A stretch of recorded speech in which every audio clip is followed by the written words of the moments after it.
Welcome back, guys. This is Battlecattle, and today we're going to be doing a special episode for Newcomers to the Nexus. This episode is for anybody who might just be brand new, never stepped foot in the Nexus before, or is still kind of trying to figure out what this game is and how to play it. We're going to be focusing on several big main topics, and this is meant to give you a kickstart so that you can start playing this game efficiently and have fun. So what is Heroes of the Storm? Heroes of the Storm is a MOBA, which I don't remember what MOBA stands for. Basically, it's a lane defense game. There are 3 different lanes, 2 different lanes depending on what map you're on, and you push through those lanes trying to get to the enemy's core, the enemy's headquarters, basically. So you want to push through towers and defenses, and your goal is to get to that core. So in Heroes of the Storm, we have 4 main roles that your characters can play. And we'll start over here on the left side, and that is Assassins. So Assassins, they typically have a low health pool, but do a lot of damage. A good description of them would be like a glass cannon. They do tons of damage. They stand behind their front line because they don't have much of a health pool. So whoever your front line happens to be, whether you're paired with tanks or whether you don't have any tanks but you happen to have like a specialist or maybe a support that can absorb a lot of damage, as the assassin you're going to want to play it safe. You're going to want to stand back behind the front line of your group and deal damage to the other team. You also want to be very careful about where you go by yourself, because you could find yourself in a situation that you can't escape from and you'll end up dying and feeding the other team some EXP. So over here we've got warriors. Warriors come in 2 different flavors, and that is bruisers and tanks. There are probably some other sub builds, but just the main things that you need to worry about is bruisers and tanks. So bruisers, what those are is basically melee damage dealers. You'll hear the term DPS. It just means damage per second, and it's the same thing as a damage dealer.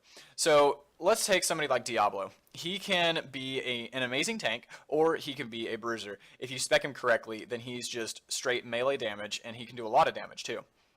Then take somebody like Johanna. She's the one pictured back here in the back. She is mainly thought of as a tank. She can be a bruiser, but most of the time when I think Johanna, I think tank. She is made to absorb a ton of damage and basically be a rock solid front line for your team, where you have to kill her to get through because she can pull people back, she can blind them, all that kind of stuff, and she has so much health that it's really hard to kill her. So over here we've got supports, and this is the 3rd of the roles, and that would be somebody like a healer or somebody who sustains the health pool of your team. Now, saying that supports are healers is not always accurate, because you have somebody like, let's just say, Tassadar.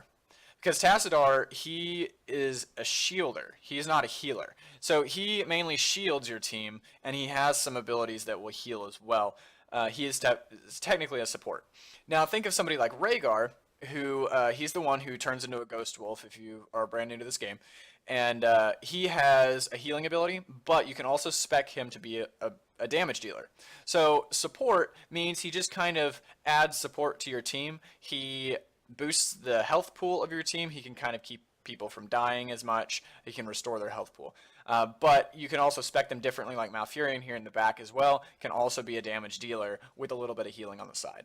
The very last role that we have right here is specialists, and they are very unique because they bring something special or different to the match, depending on which one you choose. So what down here where it says unconventional warfare, that is very accurate.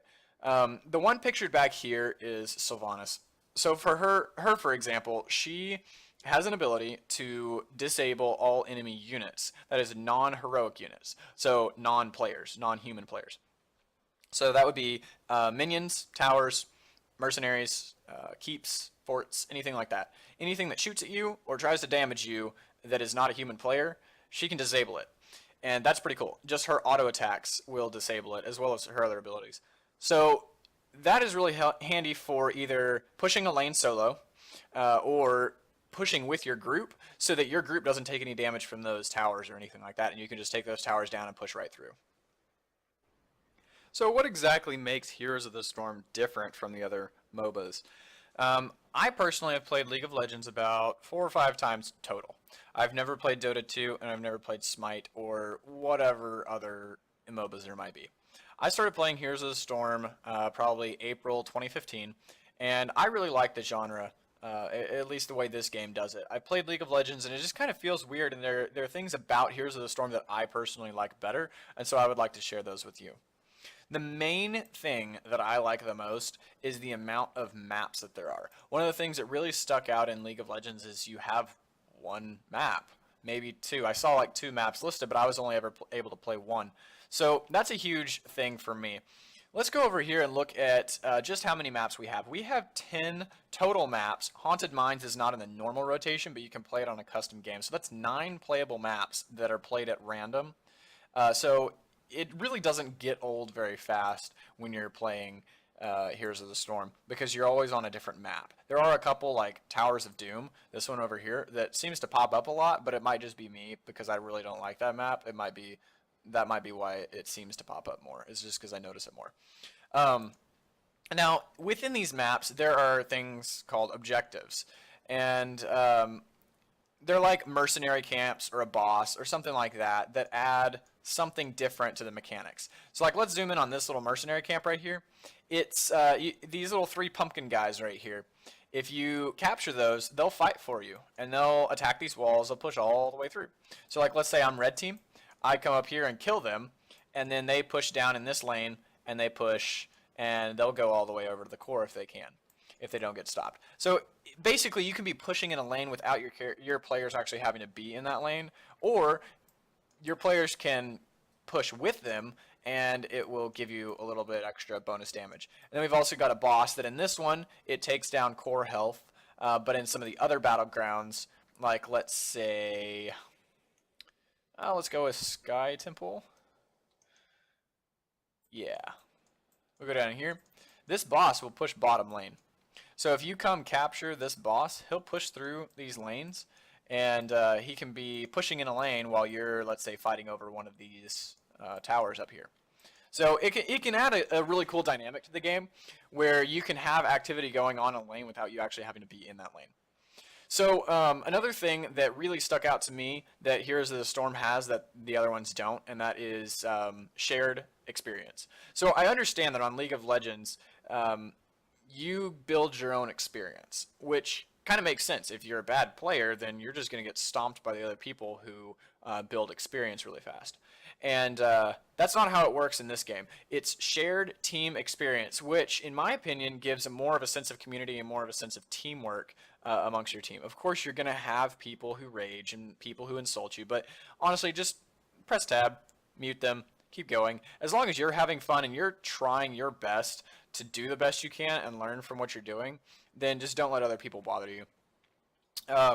So shared EXP, like let's say I'm up here and I'm farming XP. I'm killing people left and right. I'm killing minions. I got these towers down over here, and you're sitting right over here not doing a thing. You're still leveling up because I'm getting all this experience right here. That's also very helpful if we're in all 3 lanes at the same time. We're covering all our bases, then we're all getting a lot of experience because we're soaking pretty heavily. So that's what I like about that. There aren't as many heroes in this one as there are champions in League of Legends or whatever they're called in Dota 2 or whatever. But that's definitely changing. They're coming out with probably a new one every 3 weeks or so. It's pretty nice. And that's pretty much the main. Those are pretty much the main things that I like about this one. I guess another thing I would like to point out is that the storylines between all the Blizzard universes mesh together in this one. While it may not be as cohesive as like the World of Warcraft storyline or StarCraft storyline or something like that, it's pretty cool to see characters that I know and love from other Blizzard games. Like, I'm a World of Warcraft player. I've been playing World of Warcraft since 2008, and I just love it when I see characters like Arthas or ETC or something like that show up in this game, because I'm like, hey, I know who that is. That's cool, and I can kind of guess what his abilities are going to be without actually knowing anything about that character. And so I feel more invested in the game just by knowing who the characters are. So one more thing I would like to cover that is different about Heroes of the Storm is talents. We get talents at level 1, 4, 7, 10, 13, 16, and 20. So we don't have to buy items. We don't have to buff a certain skill. we get talents. And sometimes these talents can do more than one thing, depending on which one you get, or it can buff a certain skill or certain ability. So we're just going to use HotS as an example, and we'll go here and look at this one, for instance. Convection. It buffs your Flame Strike, which is your Q ability right here.